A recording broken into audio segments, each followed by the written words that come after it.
What is up, everyone? It's been a while. Told myself I was gonna upload once a week and I haven't kept up with it. So I gotta hold myself some self-discipline because I'm not keeping up with my promises to myself. But today, I just kind of wanted to really update where I'm at. I think the last video I did, I said I was balancing way too many things and I needed to let some things go, and so I did. And honestly, ever since that, my mind has been just more at ease. I'm mentally a lot more capable because I don't have so much going on. I'm just I've been working. I've been putting aside the short-term gratifications for the long-term results. And at this stage of my life, I kind of already have some things compounding for me. And I'm making good decisions that I can already see fruitful. For example, 3 years ago, let's say 2023, it's 2025, so it's been 2 years, but it was roughly 3 years ago now. No, yeah, it's only been 2 years. That's insane. So even better. 2 years ago, I was drowning in debt. Something like a total of $60,000. And half of that was credit cards. I had some like $30,000 to $35,000 in credit cards. And all of 2023, I found myself a book. It's called Profit First. Just I think it's more like business orientated and how to manage profits from a business. But I kind of put that into my personal life, and I implemented percentages for my paychecks.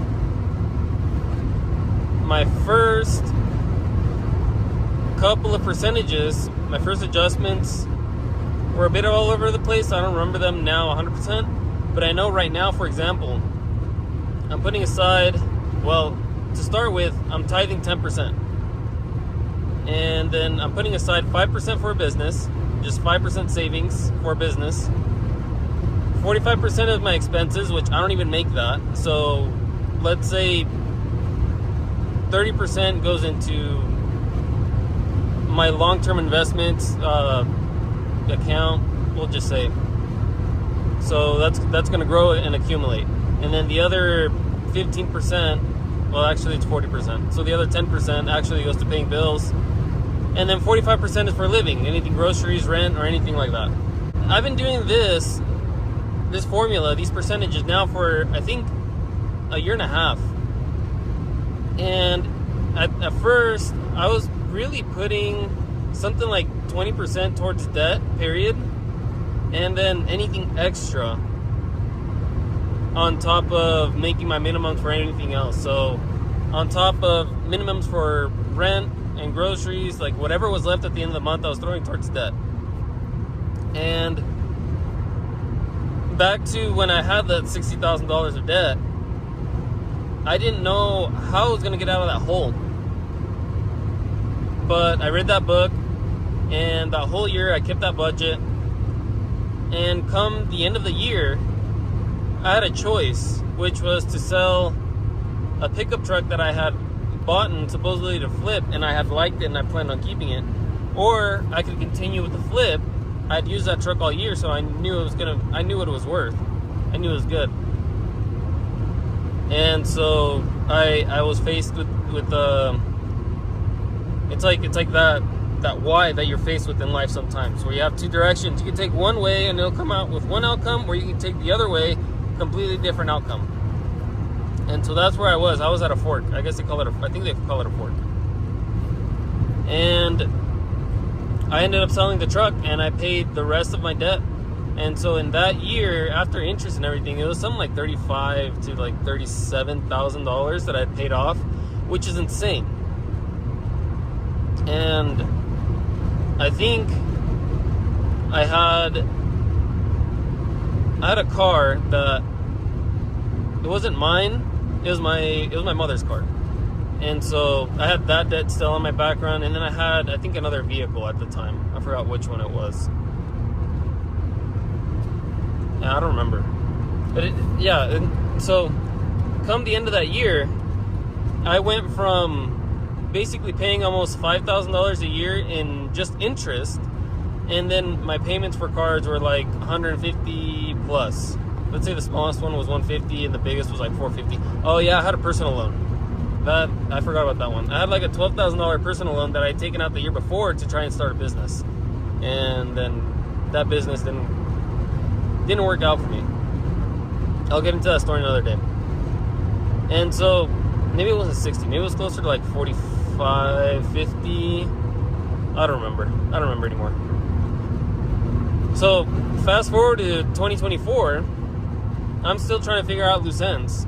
I'm still spending a little bit much. I know that I'm debt free, and so then I had to pick this car up actually because my vehicle that I had at the time actually broke. So then I regretted selling the other truck because then I had to spend on this. And so I ended up getting this paid off by the end of last year as well. But 2024 was really a year of like finding that balance. And at the time when my last vehicle broke, I thought about just going to buy, because it was my truck. When my truck broke, I thought about just going to buy a $30,000 truck because I was like, well, I've already been used to having debt that much, so why not just go buy something and actually have something to show for it this time? But I was like, no, let me make a good decision, buy a $10,000 car that I know is going to last me for the next 5 years at least. That $10,000 car will make me anywhere from $60,000 to, let's say, $90,000 a year, depending on the year, depending on how much I work. $60,000 to $90,000 a year. Call it an average of 75. 75 times 5 is somewhere around what, 350? I think it's around 350,000. Times 2 is 150, 300, 375. Yeah. So give or take $350,000. In 5 years would be my income from a $10,000 investment. So I'm like, let me make that decision instead. Okay, what am I gonna do with the side money that I'll be able to pocket, right? If everything goes well, what am I gonna do with it? I started learning investing, and I said I'll just throw it at the market. So I went from basically a negative net worth to then a flat net worth, and then back to negative, and then back to flat by the end of 2024. So I found my balance. I was break even by the end of 2024, maybe a little bit profitable. And then 2025 came, and I had already found my balance. Certain accounts were healthy, but not where I wanted them. And for the past 2 years, 2-3 years, 2 years actually, maybe 3, let's say 3, because at the beginning of 2023, I had set the goal that I was going to be debt free by the end of the year. I didn't know how I was going to do it, but I knew that I was going to commit, and I did it. And so then I looked back at the beginning of 2024, and I said, how did I do this? I have no idea. And it's because in my head, I told myself I was putting everything aside besides my goal. And I had 5 goals for that year, I remember. I was going to go to car meets more. I was going to go to events, car events. I think I went to 1 event. I went to 2 events, actually. So I went to 2 events. I said I was going to build a drift car again. Didn't get to do that. So that's 2 goals. I was going to pay off my debt. That's 3 goals. I was going to build my personal accounts, my finance accounts. Didn't do that. And then I had a 5th goal. I think it was start a hobby or something, or pick up a hobby, or save for a business, something like that. But I had 5 goals, and I locked in on one, and I mastered that one. By the end of the year, I'm gonna take it as debt free. I touched one, and then I dabbled in a 3rd. And so going to 2024, I told myself I'm gonna have 3 projects, 3 goals that I'm gonna have for the whole year. And I started with, I was doing trading at the time. I had just gotten into day trading. I said I'm going to lock in on day trading, and day trading is going to be my number one all year. When I put day trading aside, my second will be cars, and then my third will be whatever I need to do. If there's something urgent that needs to be taken care of, I will do that. I'll put the two aside, and then I'll have that one thing. Apart from those three things, I'm not doing a damn thing. And that's what I did. 2024, I studied day trading.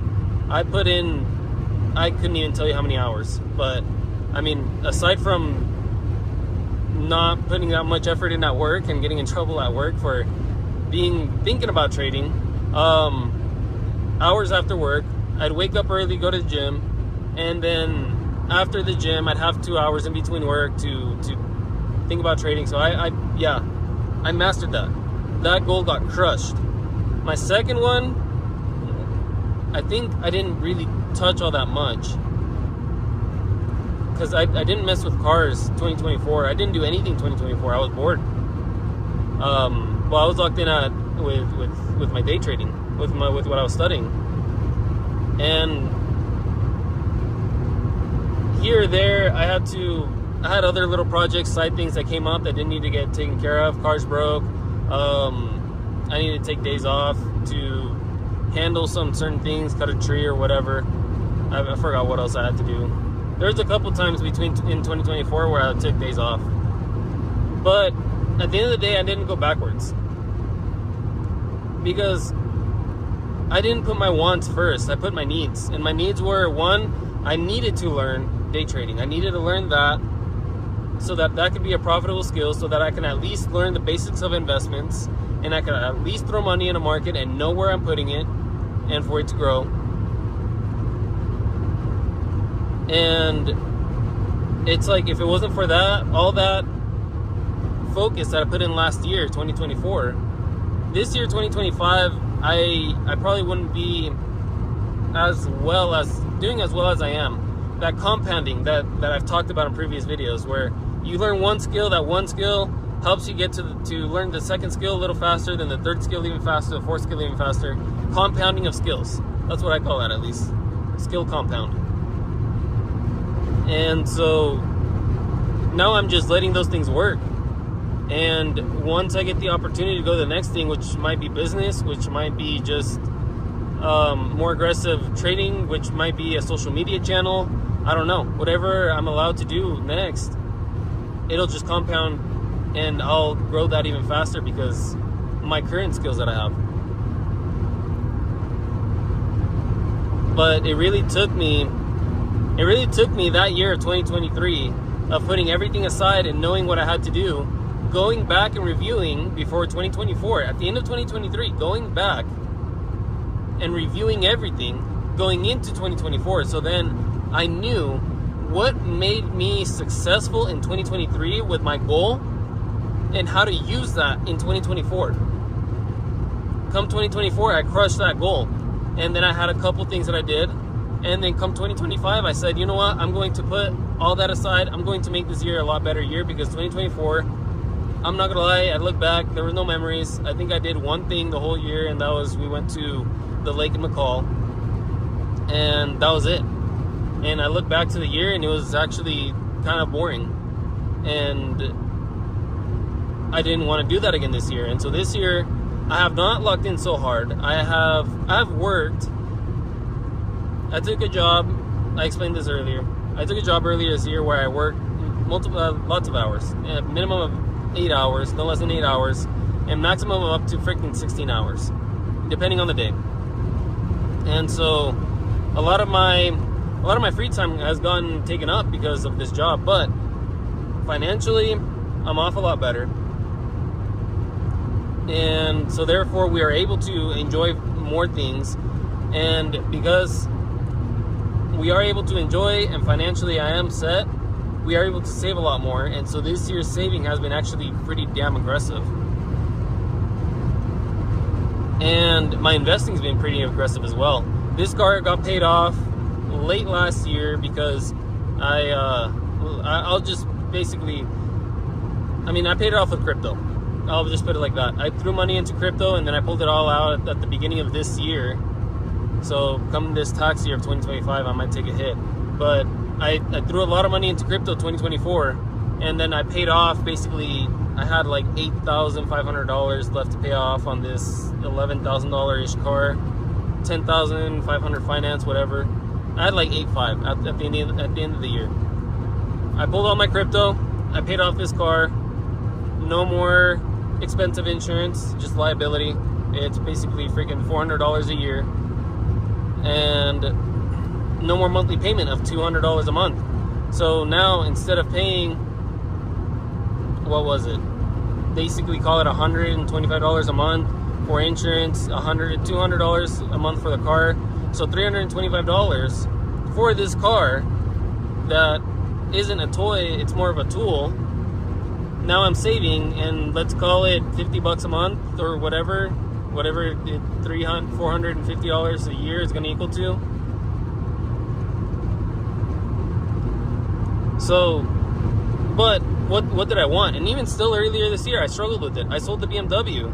I said, I don't have a fun sports car to drive anymore. I went and test drove a Mustang, and I was sold. I was going to sign that same day.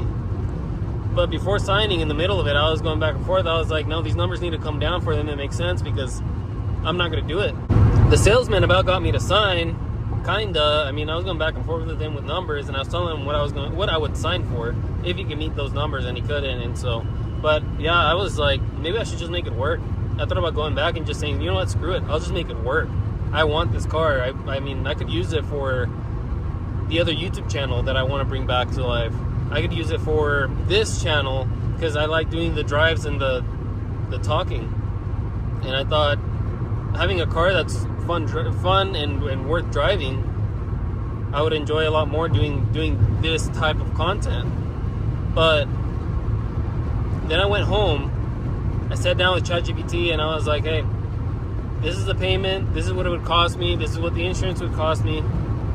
If I put this money into the market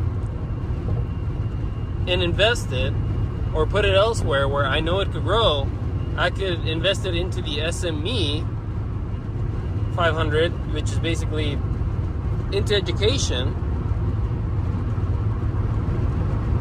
But let's just, for money purposes, let's say I threw it at the market, I invested, I long-term invested, I picked my stocks, and I mean, just basically off the education that I have, I'm up 30% of the year. Let's say I keep growing an average of 30% the next 15 years. Ask ChatGPT where I would be, and it said that in 15 years I'd be floating $750K.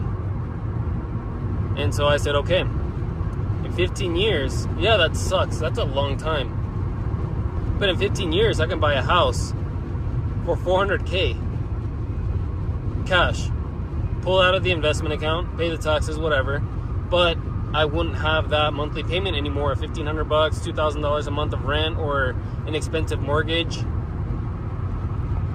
I would have those extra $1,500, let's call it $1,800 a month, to throw back at that account, and it would gain from market investment, just dividends, or just market growth, or let's call it high interest savings as well.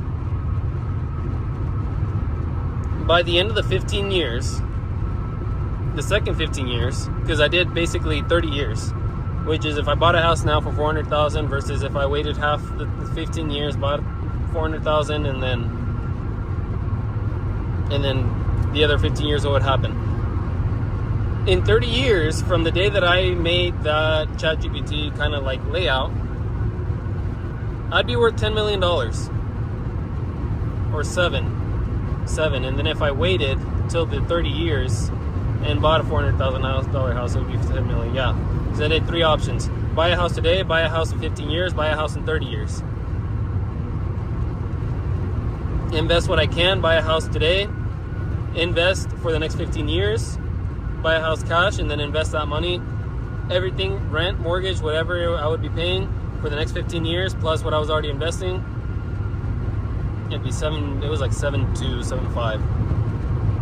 Or save for 30 years and invest for 30 years, and then buy a house in 30 years for $400,000. it was like 10.5. But again, I would be paying rent for 30 years, I'd be paying rent for 15 years, or I'd be paying a mortgage that's more than my rent for 30 years, 15 years.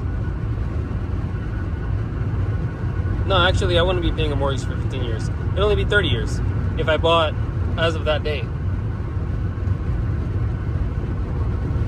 And what would I be worth if I just bought the house that day? $400K, I want to go put $25,000 down that day. I put my whole net worth down on a house. What would I be worth in 30 years? I think the calculation came out to 1.2 mil. In 30 years, by the time I'm 50, I'd be worth 1.2.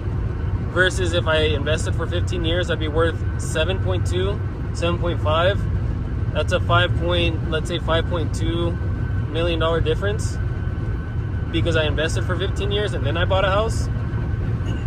Or I didn't buy a house for 30 years and I rented and I just put $750 aside, which is what the Mustang would have cost me.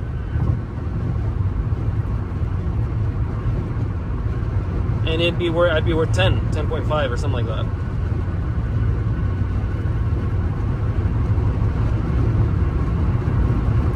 Delayed gratification. It really does pay. And right now, I've been itching. Honestly, this whole year, I've been itching to go buy a car. Okay, I'm not gonna buy the Mustang. Well, I've been wanting a bigger SUV because sometimes it's nice when I gotta fit multiple people in a car. 8-seater, 7-seater. Maybe I'll find that, buy that.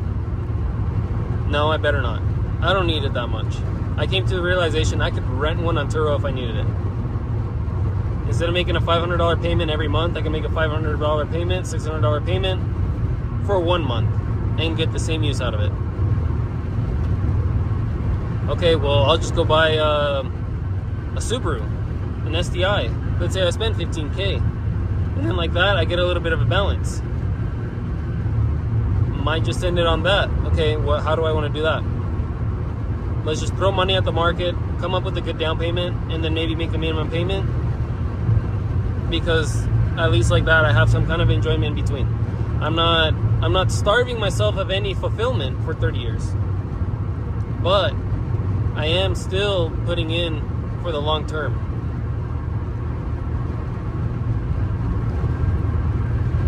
And like I said, just this year, 2025, net worth has grown.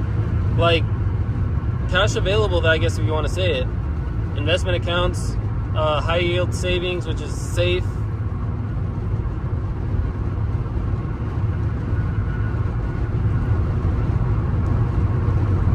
We went from somewhere around like 10K, we're floating 30 right now. And we're in October. So we somehow were able to put away 20-ish, grow 20. We don't owe on any cars. Our insurance is fairly cheap. Our rent is decently cheap. We don't work too far from home, so basically our expenses every month are about $2,500 after rent, groceries, gas. It's like, and what do we make? Joint, combined. Like, at this point, I don't know. All I know is that for the most part, I've been chilling most of this year. I'm working a lot, but I haven't been stressed about finances. I put in last year a lot of work into my education for my investing. And so this year I didn't have to do that. I can spend an hour or two a day, maybe a total of 5-10 hours a week, a couple hours on a weekend, and expect my long-term portfolio, know what to expect out of my long-term portfolio, and then figure out my day trading daily. But if it wasn't for last year, I wouldn't be able to do that. Same thing with this channel. If I wouldn't have started with that first video that I didn't want to do for the longest time ever because I was afraid, I was worried, feedback, I haven't even gotten a view on any of the videos.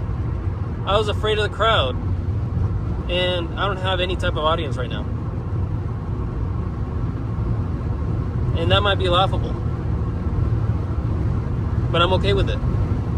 Because right now, the fact that I'm 27 years old and my net worth is 20K might be laughable. And it kind of is. I might look back here in 10 years and be like, what was I thinking the first 7 years of my 20s? I'd always made roughly 40, 50K a year, and I couldn't put anything aside. So by the time I turned 27, the only thing I had to show was 20K worth of net worth and a couple cars, and that's it. Yeah, laughable. I realized that at 25, in 2023. I had nothing to show. I told myself that I'd be a millionaire by 30. I told myself that at 19. I don't know how I was going to do it. And it has been tough.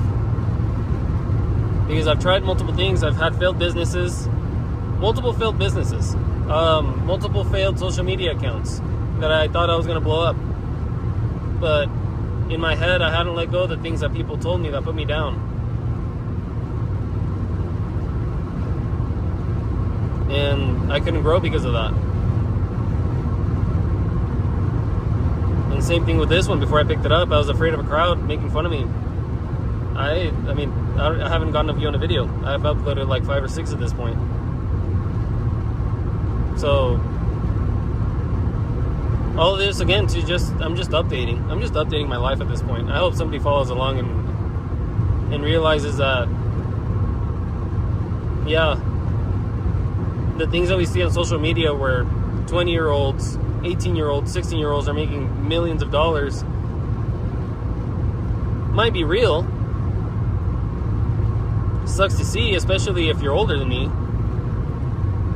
and you don't have that going for you. I don't have that going for me. It sucks to see. I don't like it. I wanted to change that. I got to a point earlier this year where I was like, I got to make that change. Just like I made the change where I said I was going to fix my finances. I said, I'm going to make the change and I'm going to grow something. I'm going to grow multiple things, not just one thing.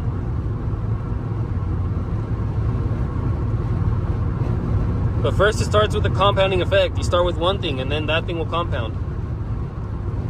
One skill. That one skill will give you the ability to learn a second skill. Give you the ability to learn a third skill. And every skill will come faster because you already have a skill.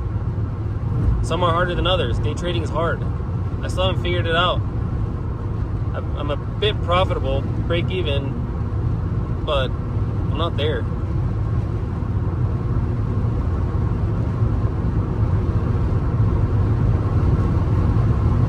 But it just starts with starting. So that skill compounds. So then whatever you're doing compounds. I was break even all last year. I was worth whatever my cars were worth because that's all I had. Basically. And then ending the year, I was up a bit, paid off this car, back to zero. This year, in profit, I'm looking forward to the next 5 years because I know my plan. I have my plan.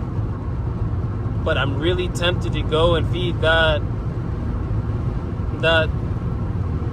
instant gratification of going to buy a car, going to buy things that I can't really afford right now, that I would prefer to put to a side and not carry that debt, not carry that extra expense that comes with it as well. And so we'll see where it takes me. I think this channel, I'll update whenever I can, but yeah, that's where I am right now.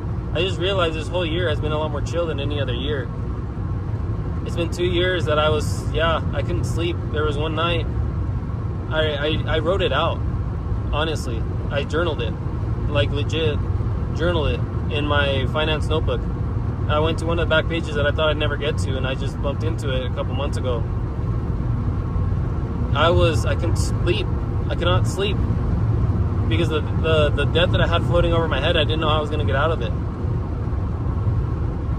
A big one was probably my faith. My faith grew from there. I started praying every day this year. Starting last year, I was praying every day. And then this year, I just turned it up another level. I don't know how I'm going to top it off next year, but I'll pray for that guidance too.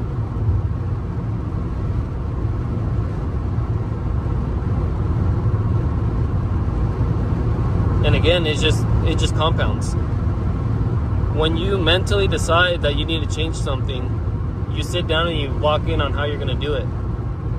I read that note. I read that journal that I left that day, and I have not journaled since that day, but I read that, and it brought me back for an instant second. I felt bad for myself, and I was like, whatever you were going through, dude, I'm glad you were, and that sucks that you were, but we're here now, so don't worry about that, and we can let that go. We don't have to worry about those things anymore, because we don't have that overhead. We're past that. We can get back there, and it'll be quick. If I want to get back there, I can do it within a week, but I don't want to do that. I don't know how to get to where I want to, but I'll compound my way there, and then when I look back, I'll be able to do it faster. But at least now I can look back to that day, that person that I was, that stressed, that freaking 3 a.m. not being able to sleep because I was thinking about the numbers that didn't make sense. And then instead of waking up at 3 a.m. to stress, I was going to the gym. Compounding. Start with some discipline. A little bit of discipline. What was it? Waking up at 3 a.m. to go to the gym. The next discipline. The next compound. Watch my finances and not spend like crazy. Keep my budget. The next discipline. Start investing in myself after I paid off my debt. Well, yeah. Next discipline was paying off my debt. Next discipline. Learning a skill, investing in myself, spending the money that I was paying towards debt to invest in myself, and growing a skill and learning a skill. Then the next compound was using that skill and growing those skills. And that's where I'm at right now. I don't know what the next compound is, but when I get there, I'll update. And I'll update on the way. But for anybody that feels like they're in a hole, that there is no way out, there is a way out. Might be a really small way, maybe a really tight way. You might have to drop a lot of weight to get through it. And it's like again, last video, if you're juggling way too many things, you might have to drop a handful of things. And then whatever cracks, well, it's cracked, and so you don't have to mess with it anymore. You're able to let that go mentally. Pick up the thing that actually matters for the moment, for that season in your life. Lock in on that, focus on that, make sure that that is doing something for you. Let go of the fragile things. The relationships that are anchors, mental anchors. Maybe they're not financial anchors, but they're mental anchors.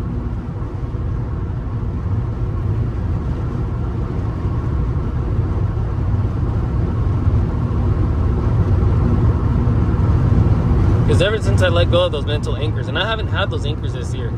I've had a couple trying to get me. I need a car. I need to buy a car. I want a car. Then it's like, no. There's the debt that comes with it. And what's your long term? That doesn't line up with the long term. Cut that before it becomes an anchor.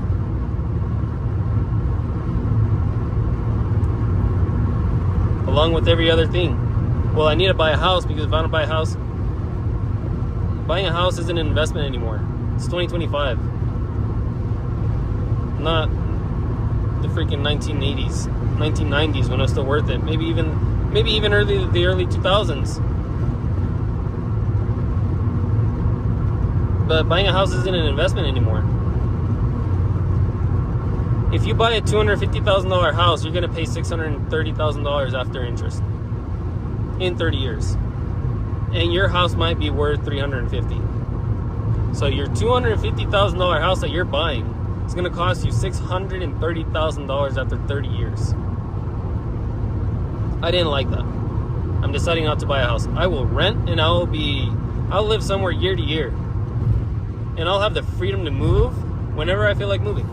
If I want to switch states, if I want to switch houses, if I want a different type of environment, I can do that. I'm not tied to a house. Oh, well, you can always sell your house. You can always refinance and get a better rate. Sometimes lenders don't let you refinance if your house isn't worth even what you owe. Sometimes it costs you to get out of a house because you're under in that house. I don't want that. If I buy a house and it goes down in value, but I bought it cash, at least I'm not paying the interest for an undervalued asset.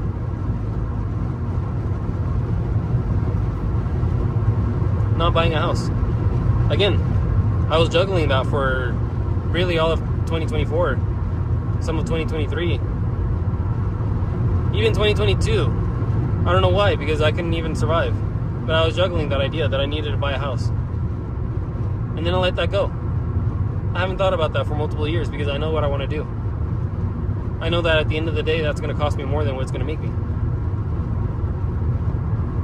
I let that idea go. Can't afford a car right now because I don't want to pay the interest on it.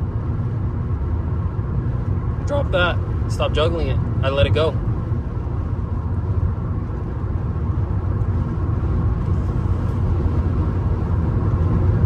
I have somebody that calls me for advice. Often.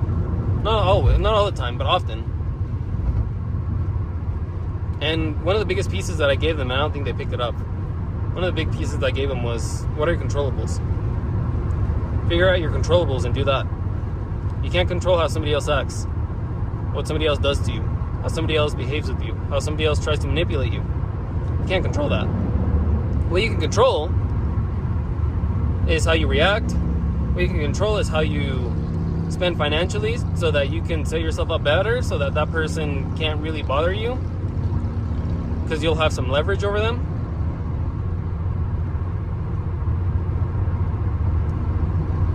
What you can control is your work, how hard you work, how hard you focus on something. You can control your actions away from that person. Don't be an alcoholic, don't be a drug addict, don't be a deadbeat. What are your controllables? Think about those, juggle those. Instead of things that, again, that you can't juggle. Drop the things you can't juggle. Let them break. You don't have to worry about it anymore. But then you pick things back up, and then here's a really bad one that just hit me. Trying to pick up those pieces from letting something drop when you knew that it wasn't good anymore, and then trying to juggle all that brokenness instead of saying let this go completely and just start over.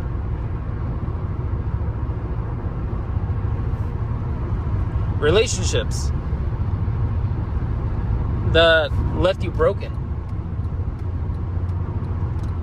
but you still go back to that person, you still go back to that relationship. Now you're trying to juggle all those pieces. You're trying to juggle, you both are trying to juggle whoever you saw in between, your break or whatever, and then then there's more hurt. Just let it go. Stop juggling that. If you have a kid with that person, again, think of your controllables. What can you do? And do that instead.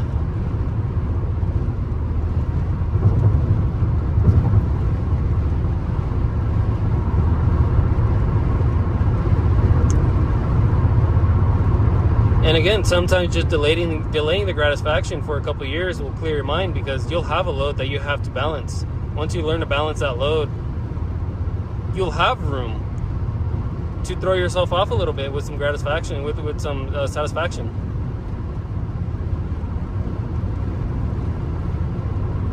Because it'll throw you off. Unless, again, you know that you can balance with it. You know that you can throw it in your balance. If you can't throw it in your balanced life, then you shouldn't have it.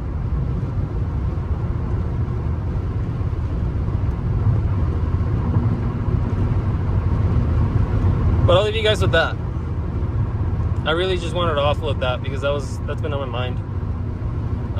Like I said, last video, I just talked about that. Stop juggling things that are fragile, that are going to break anyways. Just let it go early before it hurts. And this time around, I said that I was going to do that, and I was going to see how things go. So far, it's worked. I mean, my mind's been stress-free. I'm able to think about things again. I'm able to lock in on the things that matter to me again. I'm not juggling the things that I think I need to do. I'm juggling the things that actually matter. And I gave those things aside. And if those things come back and I have to juggle it, then I'll juggle it. But right now that I don't, I mean, it's free mental capital.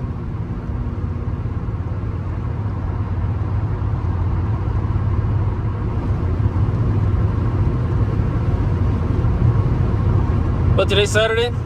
I'm gonna enjoy the rest of my Saturday, the rest of my weekend, because even though it's October, I guess we're still going hard at work.